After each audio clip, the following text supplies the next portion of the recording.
ഈശോമിശിഹായ്ക്ക് സ്തുതിയായിരിക്കട്ടെ.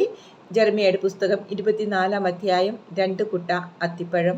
ബാബിലോൺ രാജാവായ നബൂഖദ്നേസർ യെഹോയാക്കീമിന്റെ മകനും യൂദാ രാജാവുമായ യെക്കോനിയായെയും യൂദായിലെ പ്രഭുക്കന്മാരെയും ശില്പികളെയും ലോഹപ്പണിക്കാരെയും ജെറുസലേമിൽ നിന്ന് ബാബിലോണിലേക്ക് നാടുകടത്തിയതിനു ശേഷം കർത്താവ് എനിക്കൊരു ദർശനം നൽകി.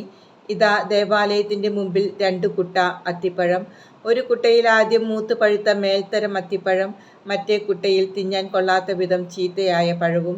കർത്താവ് എന്നോട് ചോദിച്ചു, ജെറമ്യാ, നീ എന്തു കാണുന്നു? ഞാൻ പറഞ്ഞു, അത്തിപ്പഴങ്ങൾ.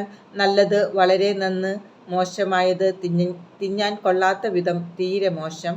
അപ്പോൾ കർത്താവ് എന്നോട് അരുളിച്ചെയ്തു, ഇസ്രായേലിന്റെ ദൈവമായ കർത്താവ് അരുളിച്ചെയ്യുന്നു, ഞാൻ ഇവിടെ നിന്ന് കൽദായരുടെ നാട്ടിലേക്ക് അടിമകളായി അയച്ച യൂദാ നിവാസികളെ ആ നല്ല അത്തിപ്പഴത്തെ പോലെ നല്ലവരായി കരുതും. ഞാൻ അവരെ കടാക്ഷിച്ച് അവർക്ക് നന്മ വരുത്തും, ഈ ദേശത്തേക്ക് തിരികെ കൊണ്ടുവരികയും ചെയ്യും. ഞാൻ അവരെ പണിതുയർത്തും, നശിപ്പിക്കുകയില്ല. ഞാൻ അവരെ നടും, പിഴുതുകളയുകയില്ല. ഞാനാണ് കർത്താവെന്ന് ഗ്രഹിക്കുന്നതിനായി ഞാൻ അവർക്ക് ഹൃദയം നൽകും.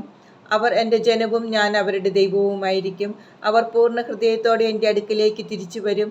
എന്നാൽ യൂദയായിലെ രാജാവായ സെദെക്കിയായെയും അവൻ്റെ പ്രഭുക്കന്മാരെയും ഈ ദേശത്ത് അവശേഷിക്കുകയോ ഈജിപ്തിൽ പോയി പാർക്കുകയോ ചെയ്യുന്ന ജെറുസലേംകാരെയും തിന്നാൻ കൊള്ളാത്ത വിധം ചീത്തയായ അത്തിപ്പഴം പോലെ ഞാൻ ഉപേക്ഷിക്കും.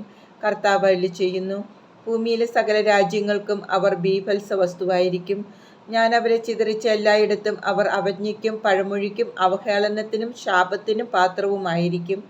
അവർക്കും അവരുടെ പിതാക്കന്മാർക്കും നൽകിയ ദേശത്തു നിന്ന് അവർ നിശേഷം നശിപ്പിക്കപ്പെടുന്നതുവരെ അവരുടെ മേൽ വാളും ക്ഷാമവും പകർച്ചവ്യാധിയും ഞാൻ അയക്കും.